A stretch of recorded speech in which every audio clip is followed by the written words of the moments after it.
profundizar el tema de estimulación del lenguaje y formas de comunicación alternas con respecto a discapacidad visual o baja visión, ¿ya? Con respecto a ceguera o baja visión. Esos son como los dos puntos con estudiantes, ¿ya? Con baja visión, con el tema no funcional, que sea una visión que no le permita desarrollarse en las tareas, plenamente en las tareas diarias, tanto de comunicación o de movilidad y orientación. Empezamos con comunicación y lenguaje. Aquí vemos el esquema típico que habla ¿verdad? Del emisor, el canal, el código y el mensaje, y el receptor, y el contexto referencial que con respecto a dónde nos encontramos o qué estamos conversando o cómo nos comunicamos. Cada vez que nos comunicamos o se comunican con nosotros utilizamos una serie de canales de información. En este caso, una persona ciega o con baja visión. El canal visual posee dificultades o no se encuentra disponible. Como si se tratase de un TV o de una televisión que se apaga o al cerrar los ojos. Esto nos lleva a conocer ciertas estrategias para estimular el lenguaje, ya sea por la vía auditiva o táctil, dejando de lado los iconos o referencias visuales.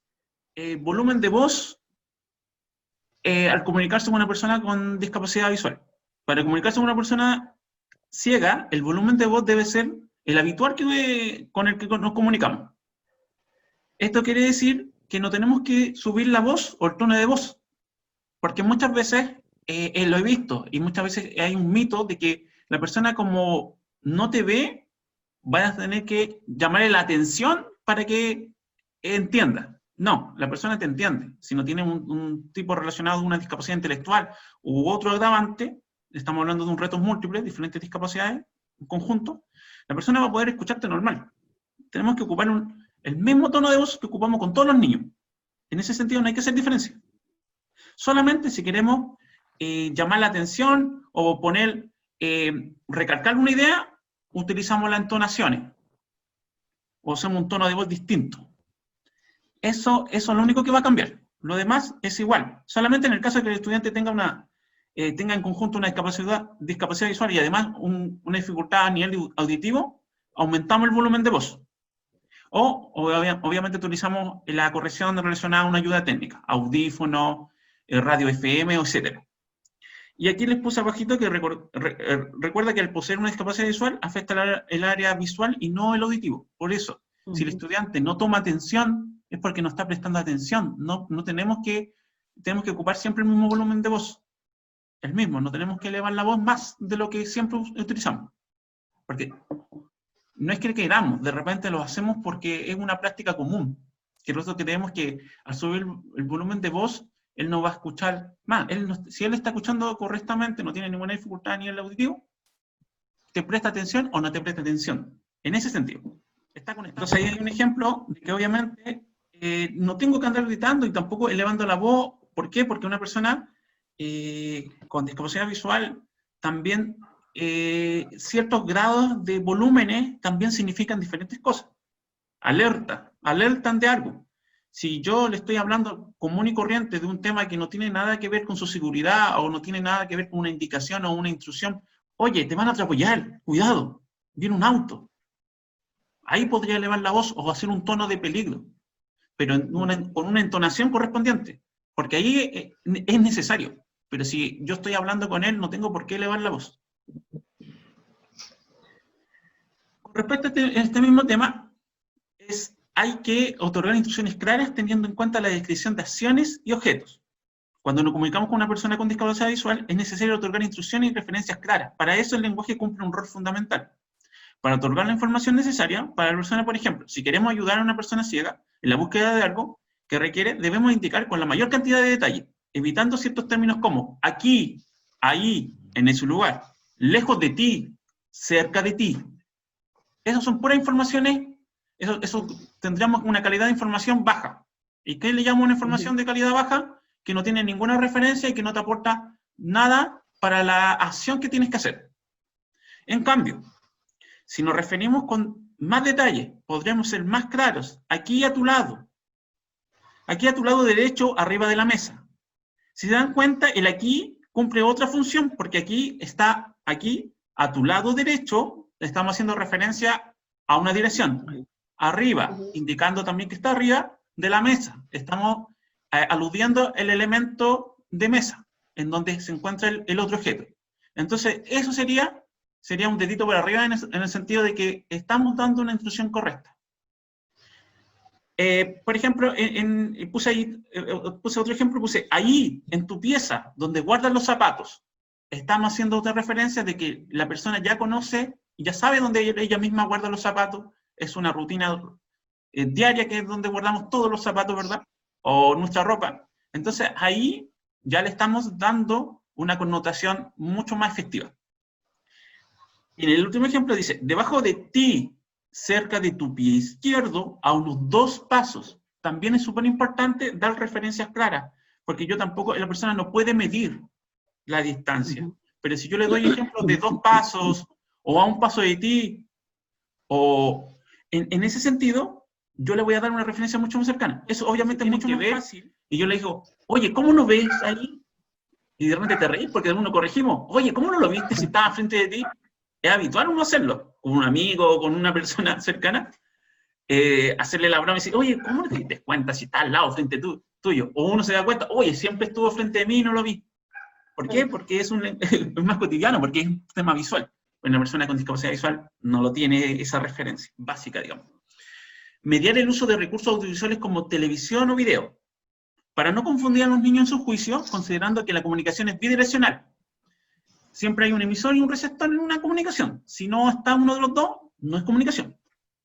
Al enfrentarse a medios que producen un relato o otorgan información, es necesario mediar la información que reciben de los medios. Por esto se sugiere que vea TV o videos de YouTube, por ejemplo, acompañado de alguien, que pueda hacer que en un principio de interlocutor y explique ciertas cuestiones. Esto es de gran importancia para que el niño no busque comunicarse con los medios de información, en donde no encontrará una respuesta directa, porque no está sincrónico, no está en vivo. El niño se va a comunicar, cuando chiquititos pasa con los niños tienen una discapacidad visual, realmente quizás quieren hablar, o los niños que están empezando con sus primeras palabras, van a empezar a hablarle a la tele, o van a empezar a tratar de contestar con balbuceo, o con las primeras, digamos, sílabas o vocales. Pero, ¿qué pasa? Tengo que por lo menos mediar para hacer el interlocutor dentro de esa comunicación, porque sabemos que la tele está transmitiendo información, transmite información, tanto imagen como audio. Y en eso el niño va a estar estableciendo una relación con el objeto. Y entonces por eso la persona tiene que saber de que no está dentro de una comunicación bidireccional, sino que yo estoy recibiendo, pero ya me están transmitiendo algo que no es directamente hacia mí, para que yo responda. Yo no tengo por qué responder a los diálogos del reportero en la tele, o a los dibujos animados. Los niños sí lo hacen muchas veces. Hola, oh, me está saludando, o otra cosa. Pero por eso mismo, acompañar. Por eso yo, cuando se transmitan videos o algo, cuando niños que tienen otras dificultades a nivel, por ejemplo, como Antonia, tratar de modular o un poco, mediar un poco ciertas cosas que salen en los videos. Acá dice realizar entonaciones o inflexiones de voz para destacar o enfatizar. Esto es súper importante. Desde pequeño, esto se puede hacer desde los meses de vida. Aunque no crean, esto es súper importante en la formación o conformación de patrones lingüísticos. Al comunicarse con un estudiante ciego es recomendado hacer variaciones al comunicarse con él. Esto le otorga diferentes matices en la información de la cual se está hablando. Es como el cuentacuentos. ¿Por qué el cuentacuentos tiene entonaciones? Cuando yo hago un cuentacuentos, no lo cuento de forma plana. No solamente plana, que no tiene resaltar objeto u otra cosa, no. Esto también tiene relación con esto. Se está hablando, ayudará a mantener la atención, porque digo, si me lo están como, de repente uno dice, ¡oye, qué fome esta persona para relatar! Fome. Puede ser que yo sea muy fome ahora, en este momento, para relatar con usted. Pero si yo le pongo una entonación, o cambio mi voz, o en tono, o enfoco ciertas palabras para poder que ustedes presten atención, es mucho más fácil de seguir la información. También se recomienda una velocidad al hablar que no sea muy rápida. Que no sea muy rápida. ¿Por qué? Porque siempre tenemos que, si estamos hablando, tenemos que describir la acción completa. Porque puede ser que yo tenga un gráfico y digo, oh, me salto un poco de la información porque los niños ya lo están viendo. Ah, ya captaron la información ustedes.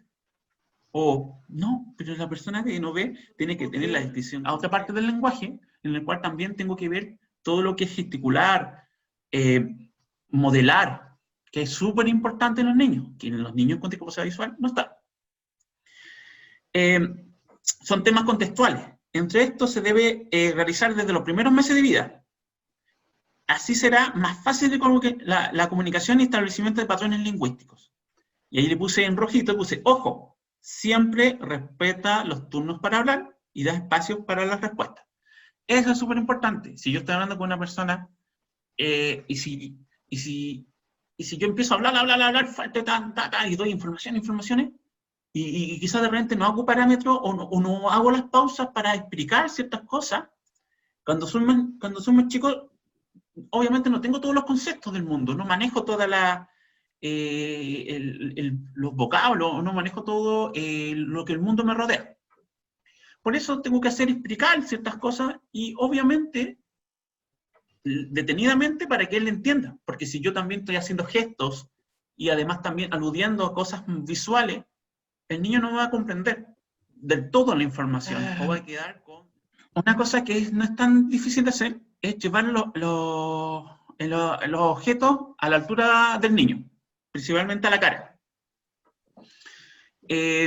Desde los primeros meses de vida es fundamental la estimulación de la comunicación y el lenguaje. Una instancia que ayuda para lograr esto es llevar a la altura de la cara los objetos para su interrelación, o sea, su interacción y presentación. Como por ejemplo, un bebé se le presenta un cascabel, el cual se le hace sonar.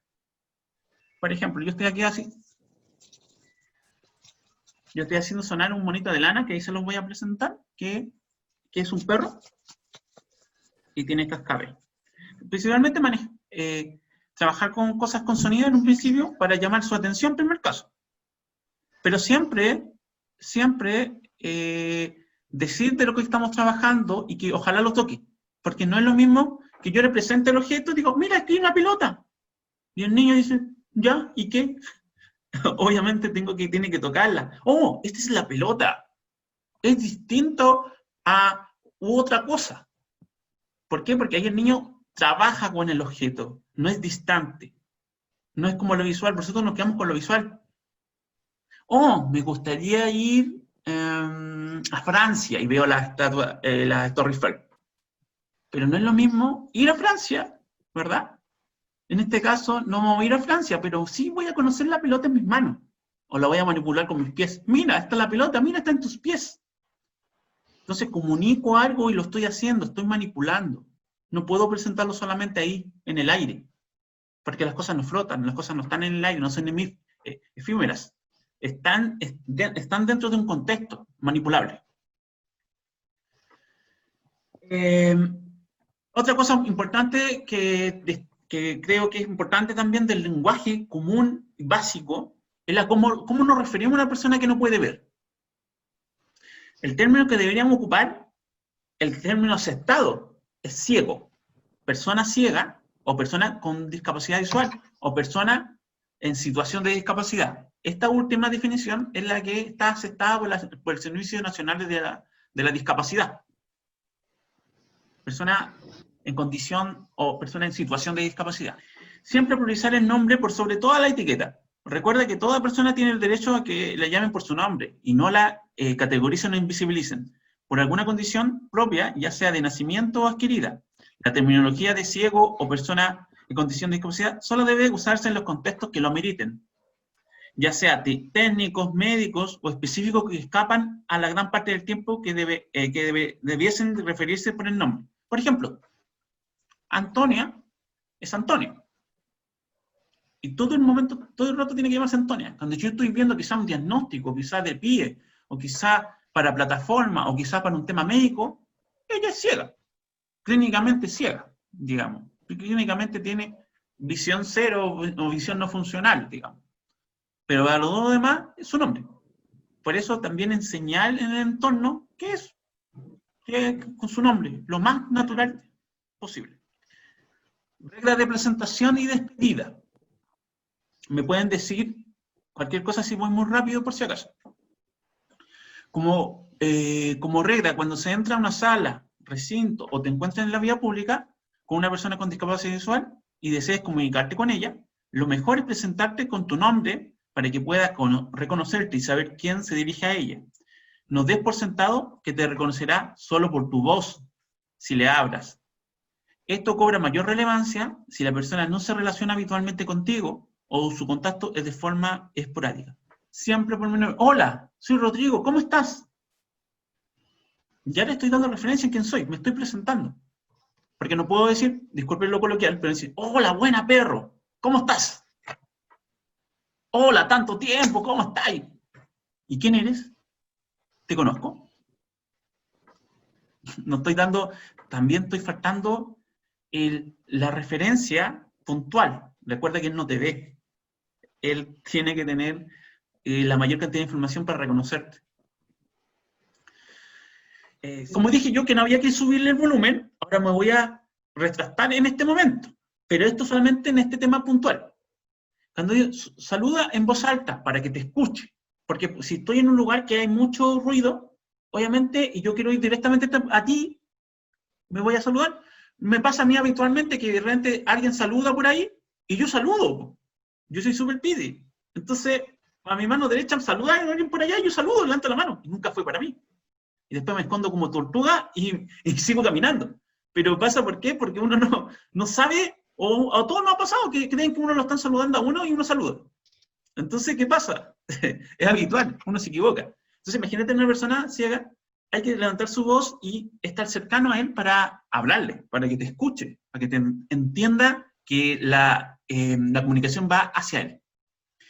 O bien, dice, ya, saluda a la persona en voz alta, o bien puedes tomar su mano, como dice Anita, o tomar su brazo como señal de saludo. Debes dirigirte directamente a la persona ciega para saber lo que necesita, y no al acompañante. Aunque la mamá vaya agarrada del niño, hola, ¿cómo está Juanito? Y uno le pregunta, y Juanito está al lado, lo invisibiliza totalmente, pero Juanito te puede responder, es una persona completa. Entonces, cuando entres en una habitación donde está una persona ciega, inmediatamente di algo, o una alerta de tu presencia. Estar callado hasta que estés a su lado puede hacer que se sienta que puede hacer, que quieres aparecer de repente, y esto no es cómodo para nadie. Como que cuando te van a asustar, de repente todos nos han hecho una broma, hola, ¿cómo estás? Y uno aparece por detrás y te asusta. Una persona ciega, obviamente se puede caer, puede sentir un peligro mucho más fuerte que uno que no ve. Además, si la persona te extiende su mano, salúdala, dándole la tuya de manera habitual como lo hace. Que este acto se genere de manera natural, en ningún momento se aprecie como una exigencia fuera de lo normal. La idea no es incomodar o hacer sentir fuera de contexto a la persona. Debemos recordar que hay personas que aprecian el contacto físico y otras que no. A todos nos ha pasado que de repente uno extiende la mano y hay personas que no te dan la mano. Yo creo que a todos nos ha pasado eso. Y tal, porque esa es su forma de relacionarse. Quizás te saluda eufóricamente, pero no te da la mano. Quizás son más ajenas al contacto físico. Y tenemos que respetarlo también en una persona, llevarlo al análogo de una persona con discapacidad visual. Por esto, el respeto por el metro cuadrado. Tampoco puedo acercarme tan cerca a la persona, porque si no te ve, pero igual te siente. Claro. Ya, uso de un lenguaje visual. Aquí de repente nos comprometemos mucho con el lenguaje visual. Aquí nos complicamos un montón con el lenguaje visual, pero es más fácil de lo que ustedes podríamos creer dentro de la comunicación. Para comunicarnos con una persona con discapacidad visual, ya sea esta en un grado no funcional o con ceguera, no debemos restringir el lenguaje que utilizamos al comunicarnos con ella. Tenemos que usar todo el bagaje. Es decir, no debemos temer al uso de conceptos que refieren a cualidades visuales. Vivimos en un mundo visual, donde existen los colores, formas y entre otros. La persona con discapacidad no debiese sentirse ofendida o fuera de lugar ante dichos conceptos, siempre que ya los maneje. Cuando niños, obviamente tenemos que ir mediando ciertos conceptos para que también vaya comprendiendo, pero de a poco igual utilizándolos, porque tampoco, no porque no vea a la persona, van a desaparecer los colores o las formas, siempre están presentes. Más bien, el uso del lenguaje visual enriquece la experiencia y la vinculación con los otros, los elementos que nos rodean. O sea, nos permite mayor cantidad de descripciones, nos permite saber del mundo. Por ejemplo, una vez me dijeron, oye, ¿y qué tiene que él sepa que es la manzana roja o verde? Pero entre la manzana roja y la manzana verde hay un montón de diferencias. Los sabores. Los sabores, pues, Los exacto. sabores. Entonces tiene que saber, oye, qué rica la manzana, esta manzana roja, tan rica. Y en la persona ciega está utilizando un vínculo con un color, porque también tiene una referencia totalmente. Son dos mundos distintos entre el A y el B. Por eso es importante los conceptos, no desaparecen del mundo. Pero ojo, entonces, dicho concepto, dice, el lenguaje visual enriquece la experiencia y vinculación con los otros y los elementos que nos rodean. El ejemplo que les puse. Pero ojo, cuando nos referimos a otorgar instrucciones o dar referencias al lenguaje visual, no aporta por sí solo lo necesario para guiar a la persona. Por ello, tiene que ser siempre acompañado de descripciones claras que aporten conceptos que pueden ser utilizados. Por ejemplo, si le decimos a la persona que tenga cuidado con el auto verde que se aproxima, estamos haciendo referencia a un concepto que aporta una información irrelevante ante el peligro y orientación que requiere la persona para su seguridad y movilidad en ese momento. ¿Qué tiene que ver un auto verde? Si me van a atropellar. Escucha, no sé, la descripción de imagen y video. Esto es súper importante en la escuela. O el elemento que vamos a ocupar dentro de la sala. Los estudiantes con baja visión o ciegos, como ya sabemos, poseen dificultades en la incorporación de información visual. Esto demanda que tanto los videos y o imágenes incorporen descripciones de lo que muestran. Por ejemplo, si nos encontramos ante una imagen de un perro en la calle, esta debe incluir algún texto en la descripción de lo que ahí se muestra, incorporando la mayor cantidad de detalles que ayuden a contextualizar lo expuesto. Esto es de suma importancia en la escuela cuando se exponen elementos proyectados o escritos en la pizarra. Él o la profesora juega un rol fundamental para cerciorarse de que cada material con que se trabaja cuente con la característica que puede ser incluida en sistemas como macrotipo, braille o de forma auditiva. Este es un ejemplo de descripción de una imagen. Esto es Twitter. Twitter no sé si ustedes sabían que Twitter hace un tiempo atrás puso las imágenes descriptivas. Puso el texto alternativo, AL, que sale ahí, se ve súper poco, ALT, que es el texto alternativo que tiene que ver cuando yo paso el mouse o paso el tema, hay, digamos, lectores de pantalla que están en los tres, en iPhone, que es el Voice Over, en Android, que es Talkback, y en Windows, digamos, o en Mac, está el JAWS, que es como el principal para leer todo esto. Entonces, ellos pueden saber. Es importante, siempre que pongan una imagen o algo, por ejemplo, cuando se hace un posteo en las redes sociales o eso, y si yo sé que va a leer una persona con discapacidad visual o con ceguera, abajito en el posteo, en lo que uno escribe, describir en la imagen se ve tanto, y describirla como que estuviera dibujada, solamente vamos a dibujarla con palabras.